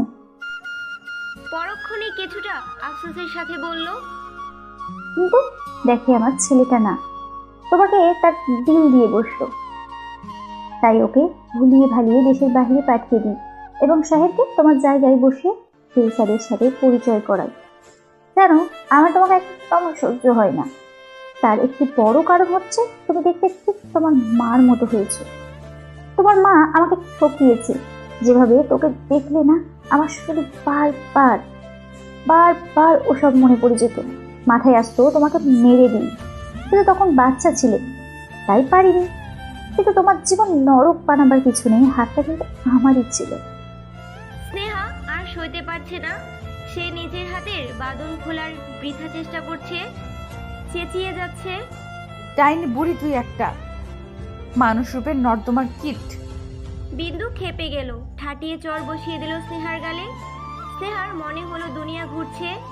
বিন্দু এবার স্নেহার মাথার চুল টেনে ধরে দাঁতে দাঁত চেপে বলল, হ্যাঁ আমি ডাইনি বুড়ি। জানিস এই ডাইনি বুড়ি আর কি করেছে? শোন তাহলে। সাহেদ আর মারিয়াকে দিয়ে তোর জীবন পদে পদে জাহান্নাম করে তুলেছে। তোর প্রথম বাচ্চা নষ্ট হয়েছে কেন জানিস? আমি চেয়েছিলাম বলে। কারণ আমি চাইনি দিলশাদের বাচ্চা তোর গর্ভে আসুক। আমি তো সব প্ল্যান করে ফেলেছিলাম, সব। সাহেদ সেদিন যদি না পালাতো তুই এখানে থাকতিস না। দেখ, ভাগ্য হয়তো এটাই চেয়েছিল তুই মরবি আমার হাতে। কিন্তু তুই তো কই মাছের প্রাণ। যতবার চেষ্টা করেছিস তোকে মারার, তুই ততবার বেঁচে গিয়েছিস। আর তোর রূপের জালে ঘায়েল করেছিস আমার ছেলেটাকে, মাথা নষ্ট করে দিয়েছিস। আমিও কম দেশের বল, আমিও তোকে নিজের ছেলের কাছে খারাপ বানাবো বলেই তো কমাতে যাওয়ার নাটক পর্যন্ত করেছি। যদি তা না করতাম কখনোই জানতাম না আকৃতি শেখ হয়ে নতুন আইডেন্টি নিয়ে আবার ফিরে আসবি তুই। ভেবেছিলাম সেদিন মরে গেছিস তুই, কিন্তু না, ওই সাহেব তো কোনো কাজেরই ছিল না। তাই মারিয়াকে নিয়ে নতুন হক কষি। বেচারা মারিয়া তোর জন্য সেও ভুক্তভোগী। ওর ক্যারিয়ার তো তুই শেষ করে দিলি। ও কই যাবে বল? সুসাইড করতে গিয়েছিল জানিস, তাকেই পড়ে কাজে লাগায় আবার। লাভ প্যারি রাতের কথা তোর মনে আছে স্নেহা? সেখানে মারিয়ার থাকার কথা ছিল, কিন্তু দেখ তুই পৌঁছে গেলি। প্রেগনেন্ট মারিয়া হওয়ার কথা ছিল, তুই হয়ে গেলি। জানিস দিলশাদ পরে ঠিকই খোঁজ করেছিল সে রাতে তার সঙ্গে কে শুয়েছিল। তোর জায়গার আগেই আমি সব প্রমাণ নষ্ট করে দিই। দিলশাদ ওই ঔষধের জন্য ওর কিছুই মনে থাকে না। সব থেকে মজার বিষয় কি ছিল জানিস? দিলশাদ যখন শুনলাম বাবা হতে পারবে না, তখন তারুণকে আমার মিথ্যার জালে ফাঁসিয়ে তোর সন্তানকে কেড়ে নিতে চেয়েছিলাম। কিন্তু তারুণ তো আরো চালাকি করলো, তোর দুটো বাচ্চার কথা লুকালো, লিলিকে এনে ধরিয়ে দিল। যদি জানতাম দিলশাদের ছেলে আছে, তাহলে লিলিয়ানকে আমার দরকারই ছিল না, কারণ বংশ তো ছেলেদের দিয়ে পারে, মেয়েদের না। এ পর্যায়ে স্নেহার চুল ছেড়ে দেয় বিন্দু। পাশে টেবিল থেকে ধারালো একটি ছুরি নিয়ে স্নেহার হাতের উপর চাপ দেয়। স্নেহার মুখ থেকে ব্যথায় চিৎকার বেরিয়ে আসে। স্নেহা আহত চোখে তাকায়। বিন্দু এবার অন্য হাতে চাকু ঢুকিয়ে দেয়। স্নেহা আর কিছু বলতে পারে না। 3 দিনের না খাওয়া আর এত টর্চার সইতে পারে না। নিভু নিভু চোখে হাঁপাতে হাঁপাতে বলে, এসব কেন করলে? কি লাভ হলো? বিন্দু তার আধা ভাগা চুলগুলোতে হাত খোপা করলো, বলল, ওই যে বললাম, তোকে দেখলে আমার শুধু তোর বাপ মার ধোকা দেওয়ার কথা মনে পড়ে। কিন্তু তোকে না, তোর মেয়েটাকেই দেখে রে। তাই তো ওকেও মারতে চেয়েছিলাম, কিন্তু লুবান এসে গেল মাঝে। বেচারা নিজেও ব্যথা পেল। সেদিন রেলিং থেকে লিলিয়ানকে ধাক্কাটা আমিই দিয়েছিলাম। তোর পুচকে ছেলেটাকে একদম তার বাবার মতো বোনকে বাঁচাতে চলে আসে। টেনে তুলতে গিয়ে 2 ভাই বোন একেবারেই। স্নেহার এবার পায়ের রক্ত মাথায় উঠে গেল। কোথা থেকে যেন শক্তি এসে গেল। সে এতক্ষণ হাত খোলার চেষ্টা করছিল কিন্তু পারেনি, এবার ঠিকই পারল। হাত খুলতে পেরেই গলা চেপে ধরল বিন্দুর, চেঁচিয়ে বলল, আমি তোমাকে ছাড়বো না। তুই আমার সন্তানদের গায়ে হাত দিয়েছিস। বিন্দুর শ্বাস আটকে আসতে লাগলো। বুড়ো হয়েছে, জোর তো আর এখন নেই আগের মতো শরীরে। তবুও হাতের পাশে থাকা চাকুটা স্নেহার পেটে ঢুকিয়ে দিল। মুহূর্তেই রক্তের বন্যায় ভেসে গেল। স্নেহা নিজের পেটের কাটা অংশ চেপে ধরল, তারপর হেসে বলল, আল্লাহ শয়তানকেও একদিন শেষ করবে। তুই তো শুধু মানুষ রে। স্নেহার কথায় আবার চাকু নিয়ে তেড়ে আসে বিন্দু। এবার পিছন থেকে চাকু কেড়ে নিয়ে বিন্দুকে এক চোখের ভিতর ঢুকিয়ে দেয়। বিন্দু গগনবিধারী চিৎকার দিয়ে মাটিতে গড়াগড়ি করতে থাকে, গলা কাটা মুরগির মতো ছটফট করতে থাকে। বিন্দু অন্য চোখ দিয়ে চাইল, ঝাপসা চোখে ভেসে উঠল দিলশাদের মুখ। যা দেখে কেঁপে উঠল বিন্দু, কান্নার ভাব আরো বেড়ে গেল যেন। নিজের ছেলে কিনা তার চোখটা নষ্ট করে দিল। নিজের ছেলে? না, ও তো নিজের ছেলে নয়, সৎ ছেলে। বিন্দু কাতরাতে কাতরাতে বলল, দিল, তুই তোর মাকে মারলি? দিলশাদ তার ঠান্ডা ভাবলেশীন স্বভাবে বলল, আপনি আমার মা নন, আমার মা তো জন্মের সময় মারা গেছে। আমি তোকে লালন পালন করেছি। তাই তো জানে মারলাম না। বিন্দুর অন্তরাত্মা কেঁপে উঠল। পিছনে শিশিরকে দাঁড়িয়ে থাকতে দেখে লজ্জায় মাথা নত করে নিল বিন্দু। দিলশাদ স্নেহাকে কোলে তুলে নিয়ে শিশিরকে উদ্দেশ্য করে বলল, বাবা, আশা করছি সঠিক উনি তার উচিত শাস্তি পাবে। শিশির পাথর হয়ে দাঁড়িয়ে রইল। এদিকে দিলশাদ তার লম্বা পা ফেলে বেরিয়ে যেতে লাগলো। স্নেহা দিলশাদের বুকের মাঝে নিজের মাথা চেপে রাখলো। এতদিনের দুঃখ কষ্টগুলো এত কম মনে হচ্ছে কেন? স্নেহার শান্তি লাগছে কেন এই বুকে? মনে হচ্ছে গভীর ঘুমে তলিয়ে যাচ্ছে ধীরে ধীরে। ঠিক সেই মুহূর্তে বোম ব্লাস্ট করার মতো একটা শব্দ হলো। শহর থেকে দূরে এই অন্ধকার গড় একটি পুরনো ভিটা ছিল, যা এখন পুড়ে ছাই হচ্ছে। স্নেহা গভীর ঘুমে আচ্ছন্ন। দিলশাদ স্নেহার রক্তাক্ত মুখমণ্ডলে চুমু খেলো। এতদিন পরে এই মানুষটি তার হয়ে গেল। এবার শুধু তার মন জয় করার বাকি। কথাই বলে, যে যেমন কর্ম করে তেমন ফল পায়। বিন্দুকে দিলশাদ ছোট থেকেই আপন মা বলেই জানতো, কিন্তু দিলশাদের অ্যাক্সিডেন্টের সময় সে জানতে পারে দিলশাদ বিন্দুর আপন ছেলে নয়। তবুও সে জানতে দেয়নি। কিন্তু এবার তো তার সন্তান আর স্নেহার জানের উপর কথা চলে এসেছে। দিলশাদ কিভাবে ছেড়ে দিবে? দিলশাদ তখন সত্যিটা জানতো না, তাহলে হয়তো এতটা কষ্ট স্নেহাকে পেতে দিত না। দিলশাদ রক্তে মাখা স্নেহাকে নিয়ে এগিয়ে গেল নতুন কোনো দিনের, নতুন কোনো সূচনার জন্য। 5 দিন পর বাড়িতে ধুমধাম করে চলছে আয়োজন। স্নেহা এখন কিছুটা সুস্থ। দিলশাদকে এ কয়দিন জ্বালিয়ে মেরেছে স্নেহা, যেন এত বছরের হিসাব কড়াই গন্ডায় নিয়েছে। যেমন ঠিক এখন বাচ্চাদের সামনেই বায়না ধরছে, আমাকে আপনার কোলে নিয়েই চলতে হবে, নয়তো আমি পালিয়ে যাব। দিলশাদ শুধু দীর্ঘশ্বাস ছাড়ল। এই নিয়ে 1001 বারের উপরে হয়েছে এমন হুমকি দিয়েছে। খেতে গেলে, ঘুমোতে গেলেও, এমনকি ওয়াশরুমে গেলেও স্নেহা এই হুমকি শুনতে হয়েছে তার। এই তো আজ সকালের কথা। দিলশাদ ওয়াশরুম কেবলই ঢুকেছিল, বাহির থেকে ধুমধারাক্কা শুরু। স্নেহা চেঁচিয়ে বলছে, এই যে মিস্টার আমরিন, এতক্ষণ কি করেন ওয়াশরুমে? এখন যদি আমি পালিয়ে যাই এক ছুটে? দিলশাদের তখন কোনো প্রতিক্রিয়া না দেখে স্নেহা আরো চেঁচিয়ে বলল, ওকে তাহলে গেলাম, টাটা, বাই বাই। দিলশাদ দৌড়ে ওয়াশরুম থেকে বের হয়। স্নেহাকে বিছানায় আরাম করে বসে থাকতে দেখে স্বস্তির নিঃশ্বাস ছাড়ে। পরক্ষণেই স্নেহার একদম কাছে চলে আসে, ফিসফিস করে বলে, এই যে আমাকে জ্বালাচ্ছ, পরে আমি শুরু করলে কিন্তু আর থামাতে পারবে না। স্নেহা লজ্জা পেল। দিলশাদকে সেখান থেকে ধাক্কা দিয়ে দৌড়ে সরিয়ে দিয়ে বলল, এই স্নেহাকে জ্বালানো এখন আর এত সহজ নয় মিস্টার আমরিন। এই স্নেহাকে জ্বালালে সাথে জ্বলতে হবে। দিলশাদ স্নেহাকে আরো কাছে টেনে নিয়ে বলল, জ্বলতে চাই।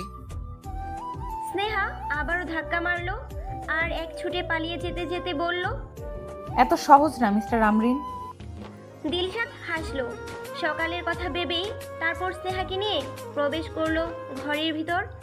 লিলিয়ান আর লোবান তাদের জন্য নিজ হাতে কেক বানিয়েছে, বাবা মায়ের রুম সাজিয়েছে।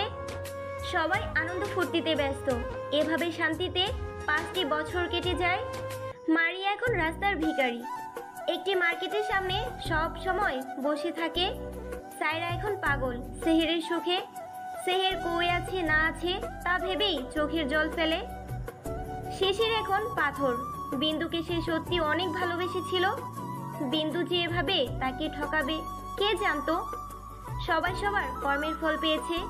যে যেমন করবে তেমন ফল পাবে, একেই তো কার্মা বলে, তাই নয় কি? আজ লুবান আর লিলিয়ানের 10 বছর। একটি বৃদ্ধাশ্রমে ঘুরতে আসে তারা। লুবান লিলিয়ান একেবারে বাবা মায়ের প্রতিচ্ছবি হয়েছে। যেমন বুদ্ধি তেমন সুন্দর বুদ্ধিমান। কিন্তু এখানে এসে লিলিয়ানের ভাগ্যের চাকা ঘুরে গেল। এক বৃদ্ধা লিলিয়ানকে চেপে ধরলো। লিলিয়ান বরাবরই রোগাসোগা।